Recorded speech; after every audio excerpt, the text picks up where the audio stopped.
Vote আসছে, উত্তেজনার পারদ চড়ছে। কদিন ধরেই বারাকপুরে উত্তেজনার পারদ চড়িয়ে রাখছেন অর্জুন সিং। প্রথমে তিনি অভিমান প্রকাশ করলেন, তারপর হতাশা, তারপরে ক্ষোভ, তারপরে বললেন যে তিনি বারাকপুরেই লোকসভার প্রার্থী হয়ে দাঁড়াবেন। কোন দল? বিজেপি? এখনো পর্যন্ত বললেন না। তৃণমূলের বিরুদ্ধে ক্ষোভ প্রকাশ করলেন। তো সেই অর্জুন প্রসঙ্গে আজ মমতা বন্দ্যোপাধ্যায় অর্জুনকে একেবারে ঝেড়েই ফেললেন বলা যেতে পারে, একেবারে ছেড়েই দিলেন। যখন ক্ষোভ প্রকাশ করছেন অর্জুন সিং, তখন মমতা বন্দ্যোপাধ্যায় বলছেন অর্জুন তো এখনো বিজেপির সাংসদ, অর্জুন কোন দলের হয়ে লড়বেন তার ব্যাপার। তৃণমূলের প্রতীক নিয়ে তো পার্থ ভৌমিকই বারাকপুর থেকে লড়বেন। ও তো এখনো বিজেপির এমপি, ও কিন্তু বিজেপির এমপি ছাড়েনি, ও এখনো বিজেপির এমপি আছে, বিজেপির টিকিট ইলেক্টেডে আছে।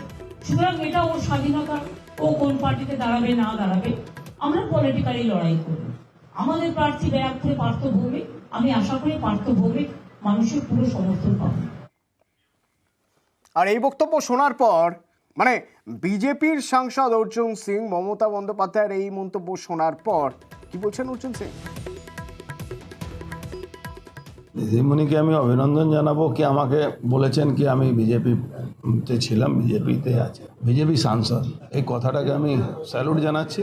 আমি বিজেপি সাংসদ ছিলাম, বিজেপিরই সাংসদ হয়তো আগামী দিন হতে পারি। তা বিজেপি সাংসদ ব্রিগেড প্যারেড গ্রাউন্ডে ওনার মঞ্চে বসেছিল, এটা আমার জন্য খুব ভালো।